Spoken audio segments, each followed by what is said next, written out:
Desa Tirta Asri dikenal sebagai salah satu desa paling damai di lereng Gunung Sumbing. Matahari pagi selalu menyapa dengan hangat, embun menari di pucuk daun, dan gemericik air sungai mengalun seperti lantunan kidung penenang jiwa. Warganya hidup rukun, bertani dan berdagang dengan senyum yang tak pernah lekang. Tak ada suara bentakan atau langkah penuh dendam. Semuanya berjalan dengan kesederhanaan yang menyatu dalam irama alam. Di tengah ketenangan itu, berdirilah sebuah rumah kayu tua berlumut, tempat tinggal seorang kakek bijak yang semua orang panggil Mbah Hashim. Mbah Hashim bukan orang sembarangan. Dulu ia dikenal sebagai tabib sakti yang pernah membantu menyelamatkan desa-desa dari pagebluk dan kekeringan. Namun seiring waktu ia memilih menyepi, menghabiskan hari-harinya bercocok tanam, membaca kitab tua, dan menyeduh wedang jahe sambil memandangi anak-anak bermain di pelataran masjid. Orang-orang menghormatinya bukan karena ilmunya, tetapi karena kebaikan hatinya. Ia jarang bicara, tapi sekali berbicara semua mendengar. Meski tampak renta dengan tubuh kurus bersarung dan tongkat bambu di tangan, ada aura tak kasat mata yang membuat siapapun segan mendekatinya tanpa sopan santun. Beberapa warga tua masih ingat cerita masa mudanya tentang bagaimana Mbah Hashim pernah mengusir kawanan perampok sendirian hanya dengan bacaan doa dan tapak tangan kosong. Namun semua itu hanya jadi kisah warung kopi, sebab Mbah Hashim sendiri tak pernah membenarkan atau membantahnya. Kedamaian itu mulai terusik ketika gerombolan orang asing mulai terlihat mondar-mandir di pasar desa. Mereka berpakaian necis, tapi mata mereka liar, penuh pengamatan licik. Beberapa pedagang merasa dagangannya diambil tanpa bayar, tapi tak berani melapor. Mereka hanya bisa mengeluh dalam hati, takut kalau suara mereka justru memancing masalah. Sesekali terdengar suara pecahan botol atau teriakan dari warung kopi. Tirta Asli yang dulu tenang kini mulai dihinggapi hawa gelap yang membuat langit pagi terasa lebih berat. Warga mulai resah, namun kepala desa tak punya kuasa. Hukum di kota terlalu jauh dan aparat yang datang pun hanya sekali lalu pergi. Dalam pertemuan malam di balai desa, para tokoh kampung saling pandang tanpa kata. Semua tahu jika dibiarkan, kejahatan akan berakar. Namun siapa yang berani mengambil sikap? Siapa yang cukup kuat untuk melawan gerombolan yang katanya punya backingan di kota? Sore itu ketika kabar menyebar bahwa salah satu pemuda dipukuli karena menolak memberikan rokok, Mbah Hashim berjalan pelan menuju lokasi kejadian. Ia tak bicara sepatah kata pun, hanya berdiri diam, memandang darah yang masih menetes dari bibir si pemuda. Angin berhenti berhembus, para warga menunduk. Bahkan ayam-ayam yang biasanya ribut menjelang maghrib ikut diam. Di mata Mbah Hashim, ada nyala redup yang mulai menyala kembali. Nyala dari masa lalu yang selama ini ia pendam dalam sunyi. Malamnya, di tengah suara jangkrik dan desok angin gunung, Mbah Hashim membuka sebuah peti kayu tua yang selama ini tersimpan di sudut kamarnya. Di dalamnya ada jubah kusam, beberapa benda pusaka, dan sebuah kitab lusuh beraksara Jawa kuno. Tangan tuanya gemetar saat menyentuh kitab itu. Di halaman pertama tertulis ajian kala pintu waktu, penjaga keseimbangan. Mbah Hashim menarik napas panjang, mata tuanya menatap langit-langit bambu rumahnya. Sudah waktunya, gumamnya lirik seperti berbicara pada malam itu sendiri. Kedamaian tak akan kembali tanpa perlawanan. Dan jika tak ada yang berani melawan, maka ia, Siarenta penjaga Kalaus, turun kembali ke medan yang pernah ia tinggalkan puluhan tahun lalu. Matahari baru saja tergelincir dari ubun-ubun langit ketika suara deru sepeda motor menghentak jalanan tanah desa Tirta Asri. Debu berterbangan, ayam-ayam berterbangan ketakutan, dan warga pasar mulai menutup lapak meski hari belum petang. 6 orang berjaket kulit hitam turun satu persatu. Wajah mereka garang, dipenuhi tato dan bekas luka. Di antara mereka berdiri seorang bertubuh kekar dengan kepala plontos dan rantai emas menggantung di leher. Dialah Bram, preman dari kota yang terkenal kejam dan bengis, kini mencari ladang baru untuk dikuasai. Tanpa basa-basi, Bram melangkah ke tengah pasar. Tangannya mengambil seikat pisang dari lapak Makiyah tanpa izin. "Bayar, Bang?" tanya Makiyah gemetar. Sebuah tamparan keras mendarat di pipinya. "Gue yang nanya, bukan lu, Nek," bentaknya sambil tertawa diikuti suara tawa gerombolannya. Orang-orang hanya bisa menunduk, pura-pura sibuk, pura-pura tuli. Tak ada yang berani menentang. Ketakutan telah menjadi mata uang baru di Tirta Asri. Dalam hitungan hari, Bram dan anak buahnya berhasil memeras hampir seluruh pedagang. Mereka memungut uang keamanan yang besarnya seenak perut mereka. Jika ada yang menolak, lapaknya diacak-acak. Jika ada yang melawan langsung dihajar sampai babak belur. Kejahatan telah menjadi panglima baru di desa yang dulu damai ini. Kabar tentang teror Bram sampai ke telinga Mbah Hasim. Ia duduk diam di beranda rumahnya, memandangi bukit di kejauhan sambil menggenggam tasbih tua. Tapi dalam diamnya, hatinya bergemuruh. Kala bukan sekadar ajian, tapi sumpah. Sumpah untuk menjaga keseimbangan dan menolak kesaliman. Ia tahu begitu ajian itu dibangkitkan, hidupnya tak akan lagi damai. Tapi Tirta Asri bukan milik preman. Tanah ini milik orang-orang yang hidup dari keringat sendiri, bukan dari ancaman. Sementara itu, Bram makin menjadi-jadi. Ia bahkan meminta bagian dari hasil panen padi yang belum dipanen. Semua yang tumbuh di tanah ini sekarang milik gue, katanya lantang di depan balai desa. Kepala desa yang sudah tua hanya bisa menunduk pasrah. Tak ada aparat yang datang, tak ada bantuan dari kota. Mereka sendiri dan hukum telah mati di bawah sepatu para penindas. Malam itu, Bram mengadakan pesta kecil di warung yang dipaksa tutup. Ia minum-minum, berjoget, dan menertawakan ketakutan warga. Namun, di antara suara musik dan tawa itu, ada satu sosok yang berdiri diam di bawah pohon beringin tua. Tak jauh dari situ, sosok kurus dengan tongkat bambu dan sorban putih di leher. Tatapannya tajam, menembus gelap, memandangi Bram seperti seekor elang memandangi ular di padang terbuka. Besok pagi aku akan bicara, gumam Mbah Hasim. Ia tahu waktunya tinggal sedikit. Sebab jika kejahatan dibiarkan berkembang, maka bukan hanya pasar yang akan hancur, tapi seluruh jiwa-jiwa yang masih percaya pada kebenaran. Dan kebenaran adalah sesuatu yang tak bisa tidur selamanya.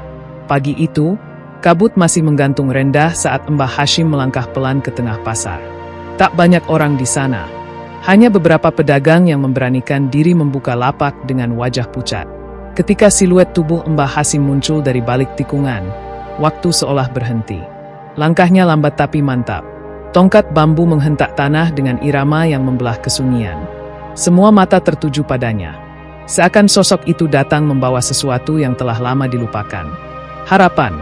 Bram sedang duduk di kursi plastik, menghisap rokok dan mengawasi. Anak buahnya memalak seorang penjual sayur. Saat melihat Mbah Hasim mendekat, alisnya terangkat. Ia tidak mengenali lelaki tua itu, hanya melihat tubuh ringkih yang tampaknya tak lebih dari pengganggu kecil. Kakeknya Sarya. Ini pasar udah ganti pemilik tahu, ucap Bram. Suaranya berat dan melecehkan. Tawa mengiringi kalimatnya, tapi Mbah Hasim tidak bereaksi. Ia berdiri tegak, menatap lurus ke arah Bram dengan sorot mata yang dingin dan dalam. Aku hanya mau bicara, kata Mbah Hashim. Suaranya lembut, tapi mengandung gema yang aneh seperti suara yang datang dari lorong waktu. Pergilah dari desa ini sebelum bumi tempat kau berpijak menolak keberadaanmu. Kalimat itu sederhana, tapi sunyi pasar berubah jadi dingin. Para warga yang mengintip dari balik lapak mulai berbisik-bisik. Mereka tahu ketika Mbah Hasim bicara seperti itu, akan ada sesuatu yang besar terjadi. Bram bangkit dari kursinya, wajahnya merah padam. Ia tertawa keras lalu mendekat. Lu ngancam gue, Cat. Tangan kanannya menarik kerah baju Mbah Hasim. Tapi sebelum ia bisa berbicara lagi, tubuhnya terpental 5 langkah ke belakang, menghantam peti buah hingga pecah. Tak ada yang melihat tangan Mbah Hasim bergerak. Tidak ada bentakan, hanya energi yang terasa meledak. Tak kasat mata, Bram terbaring dengan dada naik turun. Matanya membelalak tak percaya. Anak buahnya langsung bersiap. Beberapa mengeluarkan pisau lipat, satu membawa pentungan. Tapi Mbah Hashim hanya mengangkat tangan kanan, membentuk mudra sederhana. Dari tanah tempatnya berdiri, muncul hembusan angin panas seperti napas kawah. Pisau-pisau itu terlepas dari tangan mereka. Pentungan patah jadi 2 dan ke-6 orang itu terdorong mundur oleh kekuatan tak terlihat.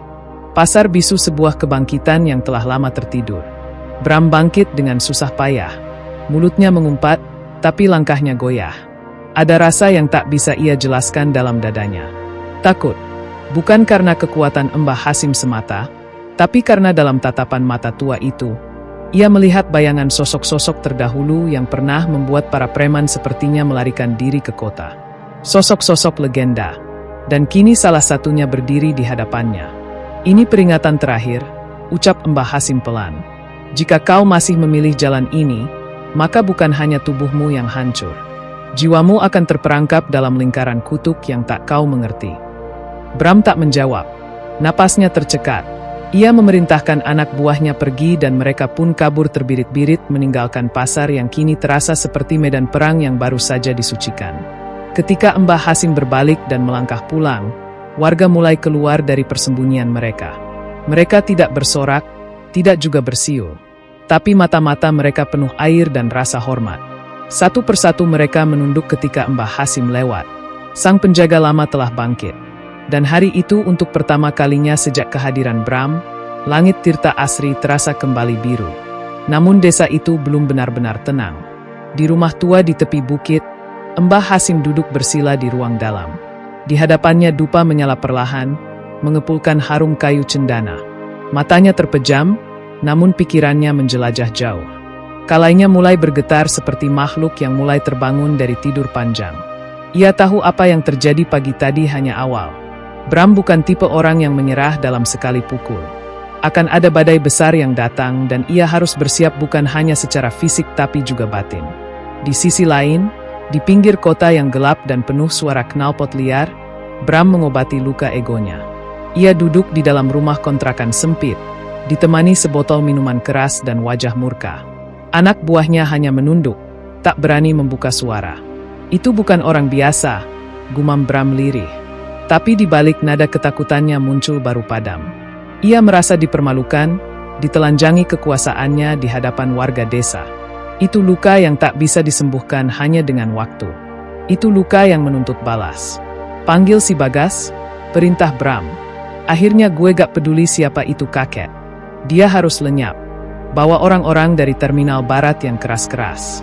Malam Jumat depan kita balikin lagi rasa takut ke desa itu. Anak buahnya menelan ludah. Tahu bahwa yang akan mereka undang adalah kelompok preman bayaran, terkenal bengis dan tak berperi kemanusiaan. Tapi mereka juga tahu kalau tidak patuh nasib mereka bisa lebih buruk dari kematian. Sementara itu, Mbah Hasim mulai merapal doa-doa tua yang pernah diajarkan oleh gurunya di lereng Merapi puluhan tahun lalu. Ia membuka kitab tua dari kulit kayu yang telah lama disimpan di lemari bambu. Di dalamnya tertulis mantra-mantra kala cakra, ilmu yang bisa melipat ruang dan membalikkan niat jahat kepada pemiliknya. Namun, ada satu konsekuensi besar. Tubuh fisik penggunanya perlahan terkuras karena energi semesta harus dialirkan melalui raganya. Jiwa boleh terang, asal jangan sombong, kata gurunya dulu. Kata-kata itu terus terngiang, mengingatkannya agar tidak tergelincir dalam kesombongan kuasa. Di pasar, warga mulai berani berkumpul kembali. Mereka membersihkan puing-puing, memperbaiki lapak, dan menghidupkan kembali kehidupan. Tapi di balik senyum dan semangat mereka, ada bayang-bayang kegelisahan. Bayu, pemuda yang sebelumnya dihajar anak buah Bram, mendatangi rumah Mbah Hasim membawa kain putih dan sirih. Ia ingin berguru. Saya tak mau hanya berani karena bapak ada. Saya ingin berdiri sendiri, membela yang lemah. Mbah Hasim hanya menatapnya lama lalu tersenyum tipis. Harapan masih ada, meski kabut belum sepenuhnya menghilang. Malam Jumat pun mendekat. Angin di Tirta Asri mulai berubah arah membawa hawa panas dari selatan. Anjing-anjing kampung menggonggong tanpa sebab. Bayi-bayi menangis bersamaan di tengah malam. Para sesepuh tahu ini bukan gejala biasa. Ada yang tidak beres. Langit menyimpan sesuatu, tapi warga tetap menggantungkan harapan mereka pada satu nama, Bahim. Nama yang kini mulai berubah jadi legenda hidup. Dan tepat saat bulan menyempurnakan bentuknya di langit, sebuah truk butut tanpa lampu memasuki desa dari arah barat. Di dalamnya berdiri para lelaki tinggi besar dengan senjata tajam tergantung di pinggang. Mata mereka merah seperti binatang kelaparan. Di kursi depan, Bram tersenyum bengis. Rokok menyala di bibir. Tirta Asli akan jadi pelajaran. Kakek itu bakal jadi debu. Namun ia tak tahu bahwa malam itu bukan hanya kekuatan manusia yang akan turun, tapi juga kekuatan semesta yang selama ini menjaga bumi dari kehancuran. Langkah-langkah kasar para preman bayaran menggetarkan jalanan desa Tirta Asri menginjak-injak dedaunan dan tanah yang selama ini damai. Truk butut berhenti di tengah lapangan kosong, tak jauh dari pasar. Lampu dimatikan, suara mesin dimatikan, tapi aura ancaman menyebar seperti racun. Di bawah cahaya bulan purnama yang pucat, siluet mereka tampak seperti bayangan neraka. Bram turun terakhir. Jaket kulitnya berkibar tertiup angin malam. Matanya menyorot tajam ke arah gang kecil yang menuju rumah Mbah Hashim. Mbah Hashim telah duduk bersila di halaman rumah, mengenakan baju lurik tua dan ikat kepala hitam. Di depannya, lilin kecil menyala redup dikelilingi rajah tanah berbentuk cakra. Bayu berdiri tak jauh dari sana, gemetar tapi tak mundur. Ia tahu malam ini bukan sembarang malam. Dedaunan berdesir tanpa angin dan udara terasa lebih berat dari biasanya. Mbah Hashim membuka mata perlahan, dan seketika tanah di bawahnya bergetar halus. Kala mulai aktif terhubung dengan kesadaran semesta yang melingkupi segala arah. Bram dan anak buahnya melangkah mendekat, menyeringai saat melihat hanya seorang kakek tua dan satu pemuda kurus berdiri di hadapan mereka. "Gue kasih lo kesempatan terakhir, Kek," ucap Bram mengacungkan golok besar. "Tinggalkan desa ini atau lo yang gue tanam malam ini." Namun, Mbah Hashim hanya menundukkan kepala sebentar. Lalu berdiri, Mbah Hashim melangkah maju satu langkah. Tanah di sekelilingnya mengeluarkan suara retak seperti tulang patah. Bayangan tubuhnya terlihat membesar meski tidak ada sumber cahaya baru. "Jika kalian memaksa, maka biarkan langit yang memutuskan." Suara Mbah Hashim terdengar berat dan bergema seakan berasal dari dalam bumi itu sendiri. Tiba-tiba angin berputar kencang membentuk pusaran kecil di sekitar tubuhnya. Dedaunan kering melayang ke udara. Para preman mulai panik. Salah satu dari mereka mencoba menyerang, tapi tubuhnya terpental sejauh 10 meter, menghantam pohon dan langsung pingsan. Pisau dan golok tak lagi berguna ketika kekuatan alam turun langsung ke medan pertempuran. Bram memerintahkan semua anak buahnya menyerang bersamaan. Tapi ketika mereka bergerak, tanah di bawah kaki mereka seolah mencengkeram, mengikat, melambatkan, bahkan menjatuhkan. Dari mulut Mbah Hashim keluar mantra berbahasa Jawa kuno dan simbol cakra raksasa muncul di langit menyala seperti cincin api yang berputar perlahan. Satu demi satu para preman menjerit tak kuasa menahan tekanan batin yang menghimpit dada mereka. Beberapa menutup telinga, lainnya berlutut memohon ampun. Sementara Bayu menyaksikan semuanya dengan mata membelalak. Hanya Bram yang masih berdiri meski lututnya gemetar. Ia mengangkat golok dengan kedua tangan. "Gue nggak takut sama ilmu lo, kakek," teriaknya. Tapi sebelum senjata itu turun, suara keras bergema dari langit. Petir menyambar, membelah tanah hanya satu langkah di depannya. Cahaya itu bukan hanya panas, tapi juga menyilaukan kesadaran. Bram terhuyung dan jatuh terduduk. Matanya kehilangan sorot. Ia melihat sekilas sebuah bayangan besar di belakang Mbah Hashim. Entah manusia atau makhluk lain bermata seribu memandang lurus ke arahnya. Mbah Hashim melangkah perlahan, menatap Bram dengan mata penuh belas kasihan. "Kau bukan musuhku, Bram. Kau hanya anak yang kehilangan arah," ucapnya pelan. Lalu ia menepuk tanah dengan tongkatnya. Cakra di langit menghilang, pusaran angin lenyap, dan malam kembali tenang. Para preman tersungkur tak sadarkan diri. Bram pingsan dalam posisi bersimpuh seperti anak kecil yang kelelahan menangis. Tidak ada darah, tidak ada pembunuhan. Yang tersisa adalah kehancuran batin yang jauh lebih dalam dari luka fisik. Warga mulai berdatangan perlahan dari kejauhan, menyaksikan betapa sang penjaga desa telah menumpas kegelapan tanpa menyentuhnya dengan kebencian. Mbah Hashim tidak memalingkan wajah. Ia hanya duduk kembali di tanah. Napasnya berat, wajahnya pucat. Kalaun dan harganya mulai terasa. Tapi ia tahu malam ini Tirta Asri telah selamat. Untuk sementara pagi menjemput Tirta Asri dengan langit kelabu dan hawa lembab. Desa itu masih diam seolah enggan terbangun dari malam yang menyesakkan. Warga berduyun-duyun ke lapangan tempat kejadian semalam, menatap tubuh-tubuh tergeletak yang kini tak lebih dari pecundang-pecundang tak sadar diri. Beberapa anak menangis tak paham mengapa desa mereka nyaris diserbu iblis-iblis malam. Namun di balik semua ketegangan itu, ada satu sosok yang tak lagi berdiri setegap kemarin, Mbah Hashim. Ia terbaring di ranjang bambu rumahnya. Tubuhnya dingin dan keringat membanjiri wajahnya. Bayu duduk di sampingnya, memegangi tangan sang guru yang mulai tampak renta. "Kenapa, Mbah?" tanyanya lirih. Namun, Mbah Hashim hanya tersenyum lemah. "Kala bukan sekadar kekuatan. Ia menuntut jiwa yang rela terbakar demi cahaya orang lain. Suaranya bergetar dan matanya perlahan memejam, mencoba melawan rasa lelah yang menusuk hingga ke sumsum. Di luar rumah, para sesepuh desa berkumpul. Makiah mengusap matanya dengan ujung kerudung. "Kita harus lakukan selamatan, bersihkan desa dari hawa gelap," katanya dengan nada gundah. Pak Bejo mengangguk. "Dan kita harus jaga Mbah Hasim. Kalau sampai beliau jatuh, desa ini bisa kembali jadi sasaran kegelapan." Mereka tahu sosok tua itu bukan hanya pelindung, tapi penopang semangat dan keberanian warga yang selama ini terdiam. Sementara itu, Bram terbangun di pinggir sungai tak jauh dari perbatasan desa. Wajahnya penuh tanah, bajunya koyak, dan tatapannya kosong. Ia berjalan gontai seperti orang linglung, disusul oleh beberapa anak buahnya yang kini tak lagi percaya pada siapapun. Trauma semalam menancap dalam. Mereka tak tahu apa yang mereka lihat. Makhluk bercahaya, suara gaib, tanah yang bicara. Tapi yang pasti mereka bukan lagi preman. Mereka kini adalah orang-orang kalah, dihantui oleh dosa dan rasa bersalah yang membatu. Bram menatap langit. "Kita kalah," gumamnya. Lebih dari sekadar kekalahan fisik, ia merasa tercerabut dari harga dirinya. Tak ada yang bisa ia banggakan kini. "Gue mau pulang," katanya pelan. Tak ada yang menjawab. Hanya suara air sungai yang mengalir membawa luka dan rasa malu jauh dari desa yang pernah ia kuasai dengan ketakutan.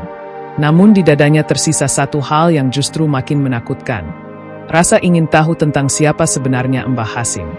Di rumah Mbah Hasim, Bayu mulai membaca kitab tua yang dulu hanya dipandangi dari kejauhan. Di antara halaman-halaman rapuh itu, ia menemukan kalimat yang tertulis dengan darah. "Kala cermin semesta dan semesta hanya akan melindungi mereka yang tulus melayani." Bayu menutup kitab itu perlahan. Ia tahu dirinya belum layak. Tapi jika kelak Mbah Hasim benar-benar tak lagi kuat, ia harus siap menjadi penerus. Bukan demi kekuatan, tapi demi cahaya yang harus terus menyala. Malam menjelang kembali, tapi Tirta Asri tidak lagi sama. Kali ini warga menyalakan obor di setiap sudut jalan, duduk bersila dan memanjat doa bersama. Mbah Hasim tetap berbaring, tapi senyumnya muncul saat mendengar suara-suara tahlil dan sikir dari kejauhan. Ia tahu desa ini mulai berubah bukan karena kalacakra semata, tapi karena keberanian telah tumbuh di hati mereka. Dan itu adalah kemenangan yang sesungguhnya. Pagi itu, suara ayam jantan seakan enggan berkokok. Tirta Asri diselimuti kabut tipis menandakan pergolakan belum usai. Di dalam rumah sederhana yang kini menjadi pusat harapan desa, Mbah Hasim masih terbaring. Tubuhnya seperti lentera yang padam pelan-pelan. Bayu duduk di samping sang guru tak beranjak sejak malam sebelumnya. Di tangannya, kitab kala, simbol rumit yang hanya bisa dibaca dengan hati yang jernih. "Bayu," suara lirih itu mengejutkannya. Mbah Hasim membuka mata meski sayu. "Waktumu akan datang, tapi jangan kau buru ilmu ini seperti orang rakus mengejar kekuasaan. Kalara bukan untuk orang yang ingin berkuasa, tapi untuk orang yang ingin melindungi." Bayu menggenggam tangan keriput itu erat, matanya basah. "Saya tak akan mengecewakan, Mbah," bisiknya dengan suara nyaris patah. Hari itu, Bayu mulai melangkah ke jalan yang berbeda. Ia pergi dari rumah ke rumah, membantu warga memperbaiki pagar yang rusak, menyalakan obor di sudut-sudut jalan, dan mengajak anak-anak muda lainnya ikut serta menjaga keamanan desa. Bukan karena ia diminta, tapi karena hatinya kini tahu arti pengorbanan. Dari seorang pemuda biasa yang penakut, Bayu perlahan menjelma jadi tonggak kecil harapan. Belum sekuat Mbah Hasim, tapi cukup untuk membuat warga tersenyum kembali. Namun malam itu di bawah langit kelam yang tak bertabur bintang, sebuah suara asing terdengar di perbatasan desa. Bayu dan 3 pemuda desa yang berjaga mendengar derap langkah dari arah hutan. Mereka mengangkat obor tinggi dan tampaklah sesosok perempuan tua berjubah hitam berjalan terseok-seok dengan tatapan tajam dan bibir yang bergetar menggumam mantra. Langkahnya ringan, tapi hawa dingin tiba-tiba menyergap udara desa. "Itu bukan manusia biasa," gumam Bayu lirih. Perempuan itu berhenti di bawah pohon beringin tua. Matanya memandang lurus ke arah Bayu. Kalaungkan dan saat satu mata terbuka, maka mata lain juga terjaga. Suaranya parau namun jelas. Warga mulai berdatangan. Namun mereka segera mundur saat merasakan tekanan energi yang ganjil dari sosok itu. Bayu melangkah maju, menatap tanpa gentar. "Siapa kau? Apa urusanmu dengan Tirta Asri?" Perempuan itu tersenyum kecil, namun matanya dingin. "Namaku Nyai Larang. Aku penjaga sisi gelap ilmu yang kalian anggap suci." Ia melirik ke arah rumah Mbah Hashim. "Dan aku datang untuk menagih harga yang belum lunas, utang yang telah lama dikubur bersama darah." Bayu terpaku. Ia tak tahu apa maksudnya, tapi kata-kata itu menamparkan hatinya seperti cambuk. Ia tahu kedatangan perempuan ini bukan sekadar ancaman, melainkan awal dari badai yang lebih besar. Malam itu, Tirta Asri tak bisa tidur. Doa-doa terdengar dari tiap rumah. Anak-anak dipeluk erat oleh ibunya dan pemuda desa berjaga dengan obor yang kini bergoyang gelisah diterpa angin. Di dalam rumah, Mbah Hashim menggigit bibirnya menahan rasa sakit yang tiba-tiba menyeruak. Ia tahu kedatangan Nyai Larang bukan tanpa sebab. Ada masa lalu yang belum ia ceritakan dan mungkin Bayu harus tahu kebenaran itu sebelum segalanya terlambat. Langit Tirta Asri berwarna kelam saat Bayu memasuki bilik belakang rumah Mbah Hashim. Di sana sang guru terbaring lemah, tapi matanya terbuka, menatap langit-langit bambu seolah mencoba mengingat sesuatu yang tak ingin ia ingat. Bayu duduk di sampingnya. Jantungnya masih berdegup keras setelah pertemuannya dengan Nyai Larang semalam. "Bah, siapa dia?" tanyanya pelan.